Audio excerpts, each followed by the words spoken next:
Hello, my name is Laura Perez-Bernal. My pronouns are she, her, and I am studying early childhood education at Clark. I'm grateful for small moments of peace and quiet and fall, which is coming up, and I'm very excited about. But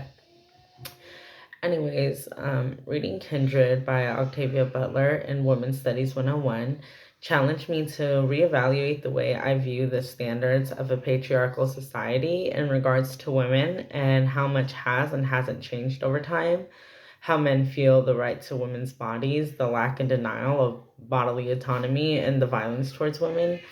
And with this book, specifically Black women, when looking at it through an intersectional framework, it's clear that Margaret, who is a white woman, is also going through gendered violence, but it's on a totally different level than the racism, gendered violence that the Black women in the book are experiencing.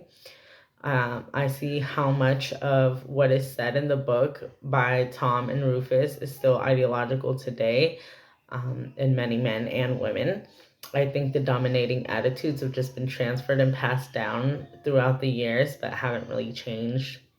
For example, on page 181, Rufus is speaking with Dana, and he mentions how Tom, his father, he cares about keeping his word, so much so, in fact, that he's willing to overlook the factors of that race play, essentially, which is not something that they did back then, I guess. And yeah, he holds it to such a high standard morally, which for me personally makes me feel like it was something in relation to his manhood. And oftentimes growing up, I heard, the saying of like a man's word holds weight, or a man only has his word, it's his bond or it's his honor. And even looking up the phrase a man's word versus a woman's word on Google, it's interesting to see the vast difference in language and topics surrounding the phrase. Dialoguing with my study group members throughout the summer about Kindred impacted my learning by offering me different perspectives. It allowed me to further expand on things I may have forgotten to touch on earlier or just didn't really remember because they didn't stick as well as they should have, or were just kind of um, lying under all of the other things that did stick. So I think everybody has certain things that stick with them. And they're not always going to be the same thing. With everybody's life experiences being different, there's going to be a difference in what people, what stands out to them and what they can relate to. And it helps me see how similar or how different I see things, especially as a learner. Um, and just the differences and how we might understand something differently, even though we're learning about the same thing. But reading Kindred gradually over an 8-week period impacted my critical thinking skills and perspective taking skills as a college student by providing me with something to compare and contrast to the rest of the material.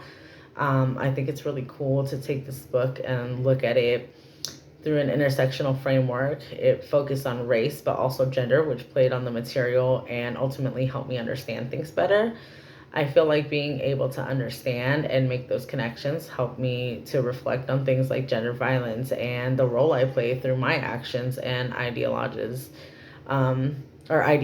sorry, about that. And if they are causing harm, being self aware and taking accountability on what I'm doing and what I can do to better myself and to change the way that I might act or think.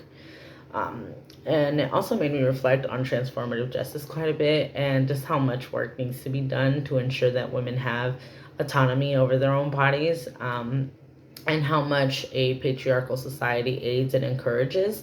Often, the dominating mindset, often carried by and held by men towards women. I think it's deeply rooted now, just as it was back then. It just so happens that the book included the factor of white supremacy, which, although not as popular today as it was back then publicly, I'm sure privately it's a different matter. Even in the public eye, it's something that is alive and well, but the media definitely only shows a portion of it, I feel. And oftentimes it is the more like physical violent or outbursting type of type of violence, and they're not shedding light a lot of times on the way many people are choosing to exercise their racial violence through microaggressions in other ways, just because over time it's become something less publicly and socially acceptable, and they still want to be deemed a good member of society, or seen in a certain light by their peers. Um, so that can be especially hard when they're in those positions of power.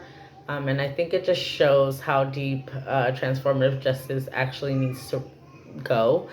Um, it shows how even though one thing might be worked on or changed, it doesn't mean that the problem is eliminated, because there are still people who think and feel and act that way. But listening to Ty Allen Jackson's TED Talk, I think what's so powerful about developing literacy skills and having access to bookstores in the community where I live is just the access to knowledge it provides. The want for lack of education from certain groups for certain other groups starts from the acknowledgement that knowledge is power, and having marginalized groups of people who are educated can be a scary thought to a patriarchal society in a US context, since it often counts on those people not knowing much so things don't change. I definitely feel like knowledge has the power to make transformation happen, and unfortunately, that's not what the patriarchy wants, rather, conformity. I think that being able to see oneself represented and valued as a queer BIPOC individual in literature is extremely important. I think seeing a resemblance of oneself can have such a deep effect, and it builds confidence, and it feeds the want to learn. It can make the difference between feeling accepted or not, feeling connected, and being able to relate or understand the material, as well as feeling like one's perspective matters. As a BIPOC individual myself, it is still hard to try to relate to things that are often viewed or compared to societal norms.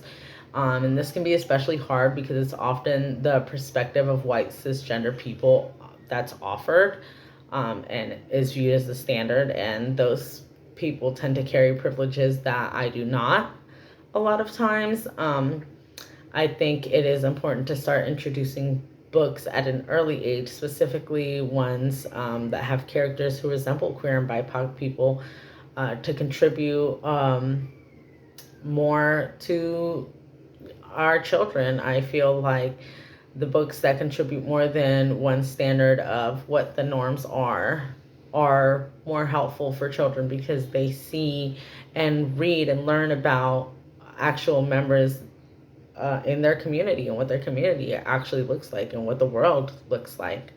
Um, Not just one standard or one perspective, but a lot. Um, Taking this Women's Studies 101 class at Clark College with Dr. DK was definitely different than I expected. I came in with the expectation that this would be more so like a women's history class, and I was proven wrong rather quickly, but I'm so grateful for everything I've learned. I did come in with a few misconceptions on certain topics, and I had so many questions at the beginning of each week that were answered shortly after diving into the weekly learning. So I really appreciated how in depth it went. And I think as a student, my learning was impacted positively. I find myself more curious and accepting to learn and expand on topics that might originally make me feel a bit uncomfortable.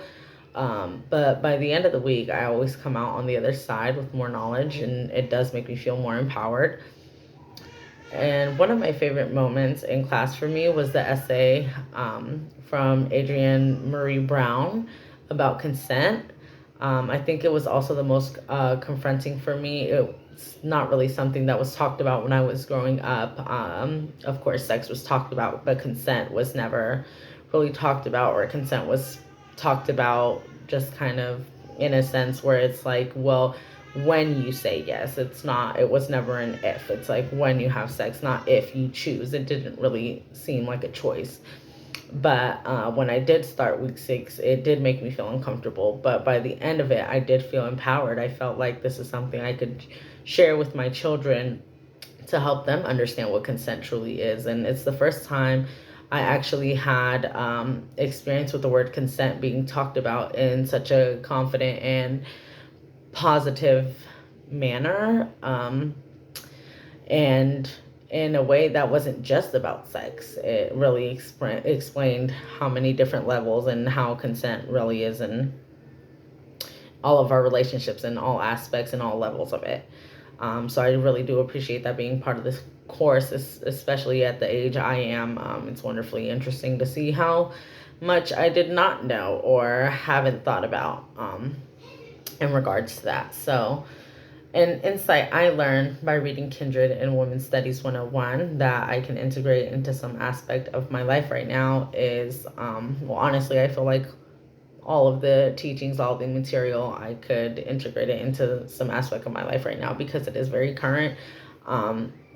And I feel like personally right now, one thing I could integrate into my life would be the aspect of gender violence and how all violence has a gender, which is not something that I ever really thought about, but also how gender is not race neutral and how race is not gender neutral. I think this is something I can integrate into my life when considering my family. Having a mixed family, I do have to explain things to my children about how the world might treat them differently. Having a son who is white passing, and a daughter who, she is more so, she looks like a black woman. It's kind of difficult to explain when they're children because it's just not an easy thing to explain to your children that things are unfair. But I feel like having that intersectional framework helps me break it down a bit more in a way where it's not just it's because you're a man and she's a woman, or you're a boy and she's a girl. It's also something that race is worked into and it will affect them. And I do need my son to know that as he grows older, and that he needs to be aware of the privilege he holds as a cisgender white passing male in the society in comparison to his sister, and how the equity might not be there all the way.